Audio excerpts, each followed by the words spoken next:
Por quê? Porque quando você explora a natureza até o ponto da destruição do solo, o que acontece? Você vai ter que botar mais pesticida e mais adubo. E isso está chegando a um ponto em que 80% do custo dos alimentos vem de produtos químicos industrializados. E mesmo fazendo isso, os solos estão se destruindo. Mas por que a gente está fazendo isso? Porque não temos outra alternativa? Ou tem um nome específico para isso? É claro que isso tem consequências. Quanto mais você explora, isso numa cadeia sem fim, você explora e é explorado, você explora e é explorado, você começa a abrir mão das coisas realmente de grande valor por coisas sem valor. Então, as coisas naturais, aparentemente, não têm valor nenhum. Nós queremos coisas em que você agrega determinados valores que as pessoas dizem que são importantes.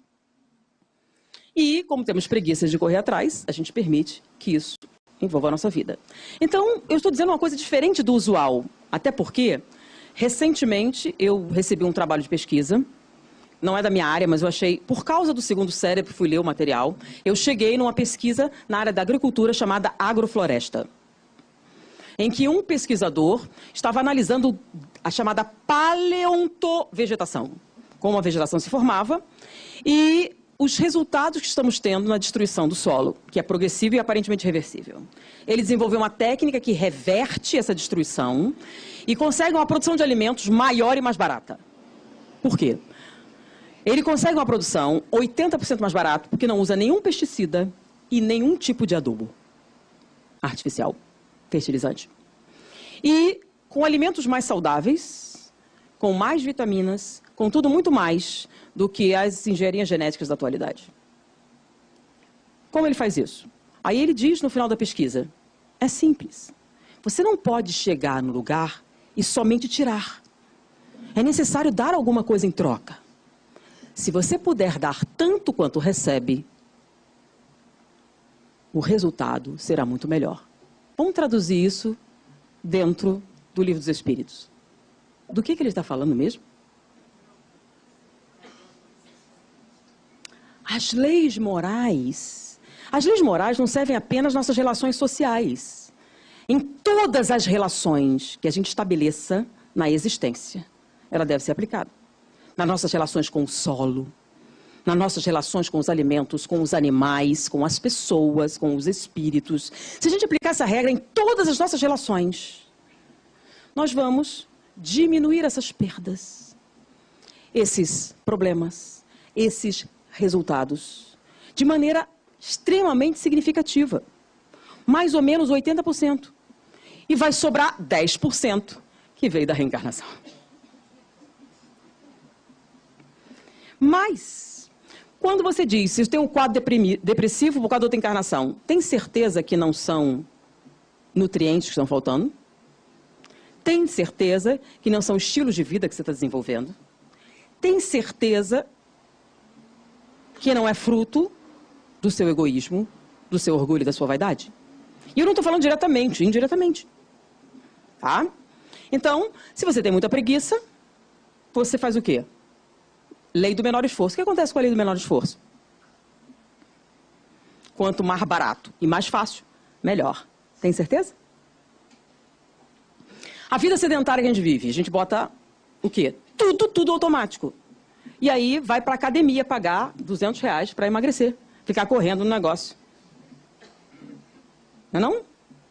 Olha que interessante. Você não quer fazer nenhum trabalho braçal e vai levantar peso na academia. E fazer dieta.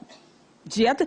Vocês já notaram que a indústria da cosmetologia é mais importante? 90% dos bioquímicos e dos farmacêuticos não trabalham na área de saúde. Trabalham na área dos cosméticos. Só 10% vai para a área de saúde. Por quê? Porque você ganha muito mais com cosmético, né? Fazer remédio não é tão vantajoso quanto fazer shampoo. Porque hoje em dia não tem mais cabelo ruim, tem mulher pobre.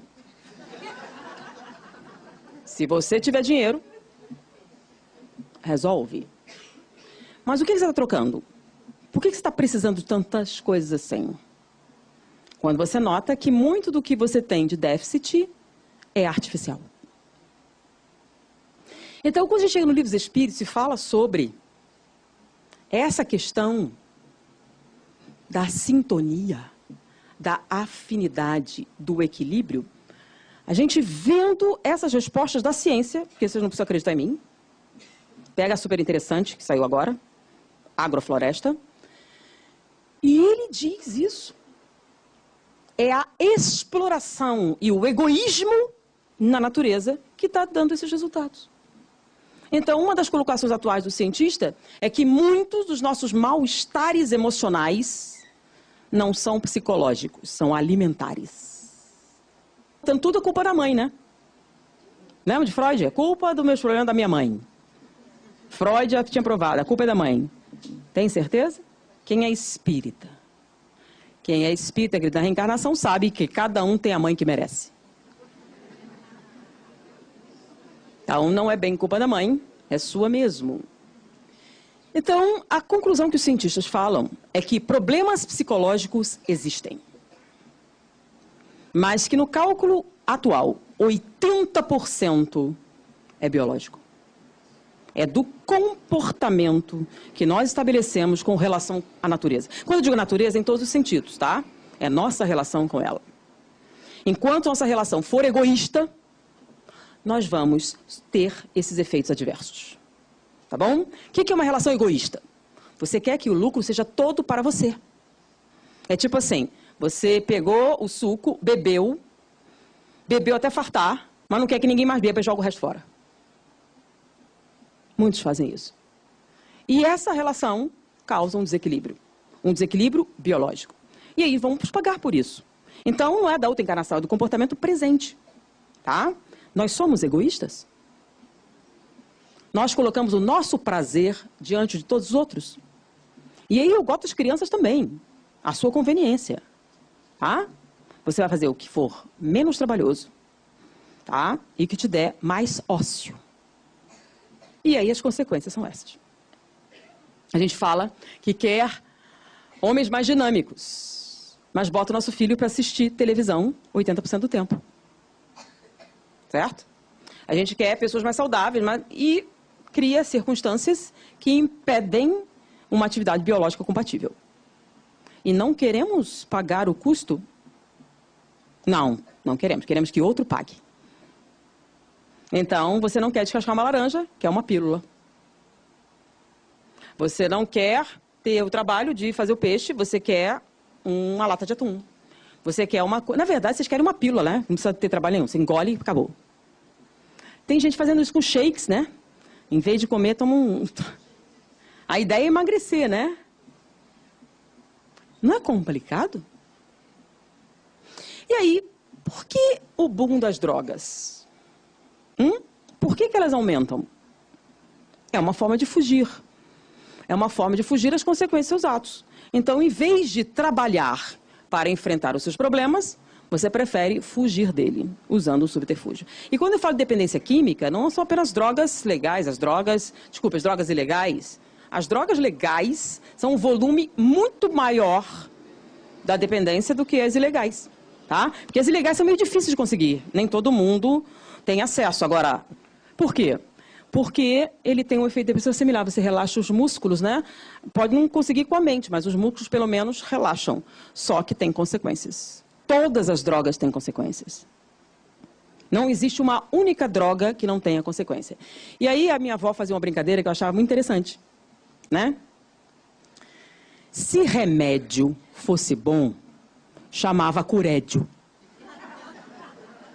Aí por quê? Porque remédio remedeia, curédio cura. E é uma brincadeira, mas nunca foi tão oportuna quanto hoje. Qual a fonte verdadeira dos nossos problemas? Então, pensem bem.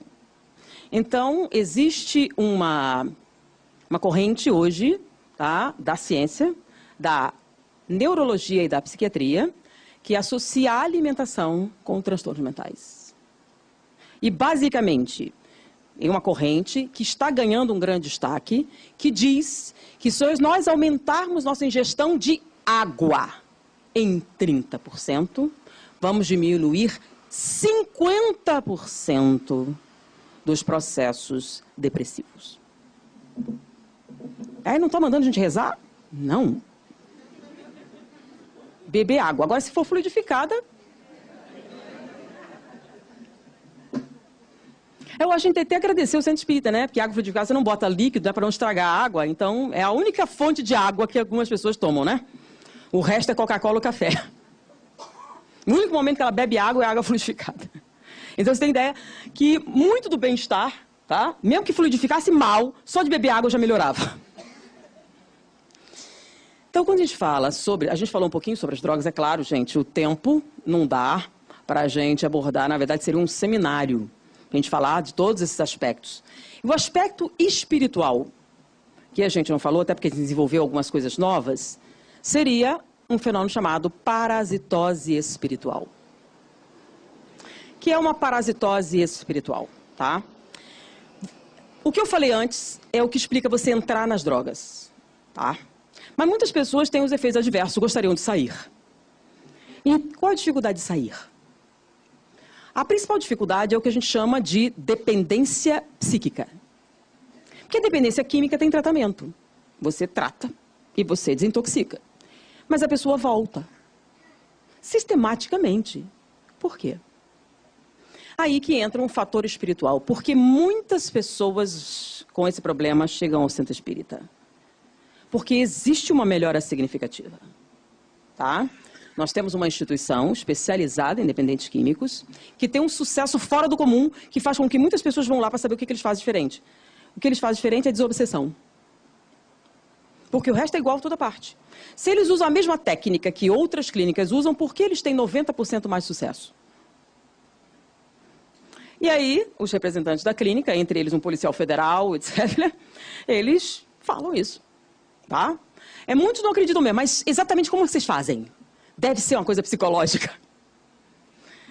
Qual o motivo da parasitose espiritual ter um fator tão determinante na dependência psíquica? É o seguinte, muitas pessoas quando falam de obsessão, elas sempre fazem referência à reencarnação passada. Nem toda obsessão tem a ver com a reencarnação passada. Tá? A parasitose espiritual, por exemplo, não tem nada a ver com a reencarnação passada. Tem a ver com o seu comportamento presente. Você é viciado em cigarro, tá?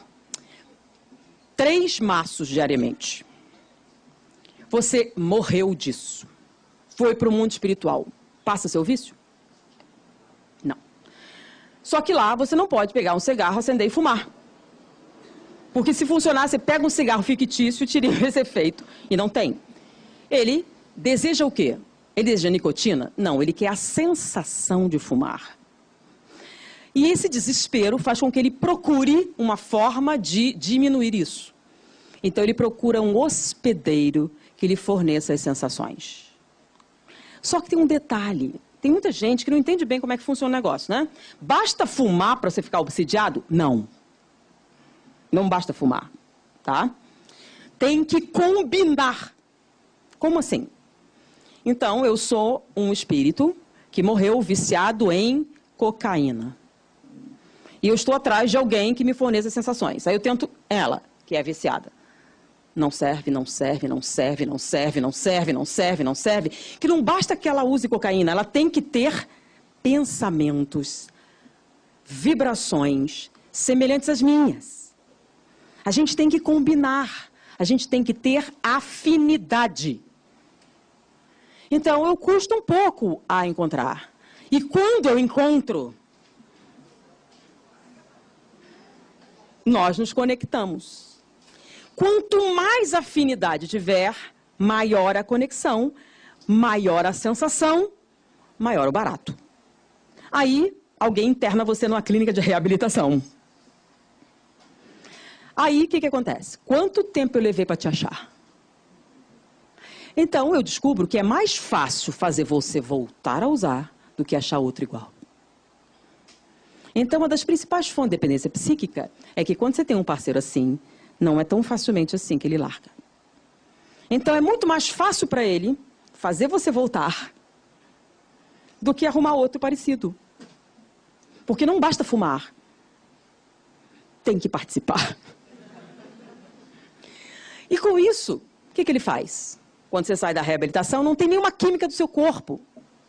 Esse que é o grande problema da psicologia. Por que você continua sentindo, por exemplo, delirium tremens? Se não tem mais nada. Por que você continua fazendo alguns quadros convulsivos, etc? Não tem química. Aí eles diziam, é psicológico. É uma dependência psicológica. Só que a gente evoluiu hoje dos neurotransmissores, você aparentemente não tem. Por quê? É de origem o quê? Então, ele faz você sentir o que ele sente, já que vocês são tão próximos, e aí, para diminuir o mal-estar, o que você faz? Você volta. Então, nesse caso, não basta a reabilitação física. Você tem que fazer a reabilitação psicológica e a reabilitação espiritual. Porque se você não afastar os parceiros, volta. Por quê? Porque é muito forte. Há quanto tempo vocês estão juntos? É quase um estado simbiótico. E não tem nada a ver com o passado. Inclusive, quando você conversa, não, inimigo de jeito nenhum. Nós somos chapas. A gente se diverte junto, eu, inclusive já protegi. E protege, né? Tem pessoas bêbadas que dirigem um carro e não morrem. Situações impossíveis. Na medida do possível, eles seguram a onda. Por quê? Se morrer, vai ter que achar outro. Então, muitas vezes, quando vem a overdose e eles se recuperam, eles acham alguém para tentar salvar. Muitas vezes acontece. Por quê? Eu vou te salvar porque eu gosto de você? Não, porque eu vou usar você de novo. E de novo, e de novo, até que não sobe mais nada. Porque primeiro eu, depois os meus, aos outros nada. E não tem nada a ver com outra reencarnação. Então, o negócio é não começar. Muitas pessoas começam inadvertidamente, não sabem os efeitos químicos das drogas, tá? E não tem nem a ver com um motivo psicológico, por assim dizer, tá? Apesar dele existir. Porque existem aqueles que vão naturalmente para esse processo e existem aqueles que são induzidos pela propaganda. Como assim? Venha para o mundo de Marlboro. Vocês sabem que todos os 11 homens de Marlboro morreram de câncer, né? Todos os 11. Então, todo o glamour que envolve isso, Por quê, gente? Porque dá lucro, não? Pensa bem, qual é a mercadoria que eu não preciso fazer nada e você vai voltar sempre? Logo, vai ter alguém que vai tentar explorar esse nicho. E como é que eu vou fazer? Propaganda. Tanto que quando a propaganda de cigarro foi proibida, o que aconteceu com o fumo no mundo, gente? Agora que a propaganda acabou. Sabe o que aconteceu? O fumo caiu no mundo 80%. Ou seja, é só fenômeno psicológico para você fumar? Ou uma grande parte disso é o quê? Marketing. E eu, durante um bom tempo, eu fiz a clínica médica numa enfermaria de pacientes terminais do vírus da AIDS. Tá? E ali tem várias coisas que você aprende. Você tem aquela que é transmitida por via sexual e você tem aquela que é por via de drogas. Tá? E naquela época que eu estava lá, não havia coquetel, não havia AZT. Então as pessoas morriam em grande quantidade. Tá? E aí você aprendia algumas coisas interessantes. E uma delas foi com um jovem, ele parecia muito jovem, mas não era. Ele tinha, na época que estava lá, 24 anos. E aí, qual era a sua atividade? Ele era traficante de drogas, mas não morava no morro. Ele morava em Copacabana. Ele tinha um apartamento que era financiado assim. E o trabalho dele, ele estudava num colégio de manhã, num colégio à tarde e no outro colégio à noite. É porque ele gostava de estudar muito? Não. Ele se matriculava em 3 colégios. E ali, ele mantinha o seu apartamento em Copacabana com os seus clientes. Ele era um fornecedor de drogas. Tá? Então, ele se tornou viciado aos 14, aos 16 foi expulso de casa e passou a viver disso. E ele explicou algumas coisas, por exemplo, nesse processo. Ele disse que há um marketing, que quando você entra no negócio, você aprende como fazer. Tá? E quando ele começou a aprender, ele tinha uma aparência, então ele serve para algumas coisas. Alguns são aviões, alguns são isso, são aquilo. E ele tinha uma característica. Então, ele aprendeu como ele escolhia os seus fregueses. Porque se você escolher errado, você pode ser pego, certo? Por que ele tinha tanto sucesso na sua atividade? Porque ele era um bom julgador de caráter. E ele aprendeu algumas técnicas. Por exemplo, vamos lá, façam isso, faça a proporção. Isso aí há 40 anos atrás, tá? Ele estava no colégio e escolhia cabelo comprido. Por que cabelo comprido? Pai não gosta de cabelo comprido. Se ele usa cabelo comprido, tem problema com o pai. Brinco na orelha. Mãe odeia brinco na orelha. Se ele usa brinco, tem problema com a mãe. E mais algumas características, ele notava que ele tinha problemas de relacionamento. Se você tem problemas de relacionamento, você tem menos defesas. Então, você é mais suscetível de se tornar um cliente regular. E sempre começa grátis. E sempre é um sucesso. Sempre você é esperto. Sempre você é interessante, rebelde, legal, bacana, moderno, não conformista. Elas soam muito bem para alguém muito jovem. Só esquece de dizer que é muito ingênuo também. E eles usam exatamente essas dificuldades para te vender alguma coisa. O problema é que depois de usar algum tempo, você não consegue deixar de usar. Então, muitos deles não tinham problemas psicológicos graves ou um problema de relacionamento tão sério assim. Eles foram vítimas do marketing. E um amigo nosso resolveu estudar a fundo essas técnicas de marketing das drogas. Ele fez o estudo, ele foi em determinadas regiões produtoras de droga, foi para a Colômbia, foi para vários lugares, era uma pessoa muito capaz, um psicólogo excelente, estudou a técnica, tá? E resolveu montar um seminário e apresentar isso. Ele montou um seminário. Depois de alguns meses, ele recebeu um envelope. No envelope havia a fotografia da sua esposa, dos seus filhos entrando na escola, creche, da sua rotina. Tem certeza que você quer continuar falando essas coisas? Ele pegou todo mundo, foi embora do país e largou. Por quê? Ele não estava falando sobre a química das drogas, como eu falei agora. Como a droga funciona, o que ela faz exatamente. Porque as pessoas sabem. Ele estava falando de outra coisa. Ele está falando das técnicas de marketing associadas ao uso de entorpecentes. Que tipo de linguagem você usa para convencer alguém a fazer uma experiência ou dizer, não é tão sério assim. Ah, não é tão grave assim. Você está sendo muito... Então, ele analisou todas as técnicas e chegou a um panorama falando sobre o marketing embutido nas drogas. Tá? E que a gente não nota. Quando ele apresentou isso, muitas pessoas se impactaram porque elas entravam no processo. Inclusive pais, que não davam a devida atenção porque não percebiam que estavam envolvidos no marketing. Não viam que eles também estavam colaborando e facilitando o processo. E o efeito foi tão grande que o tráfico de drogas achou que ele era muito prejudicial aos negócios. Ele dizia, no seu seminário, que 60% é marketing. 40% processos psicológicos, sociais, econômicos, etc. Diante disso, o que fazer para alcançar a felicidade e resistir ao mal? Um sábio da antiguidade falou, disse, conhece-te a ti mesmo. Foi um prazer estar com vocês. Muita paz.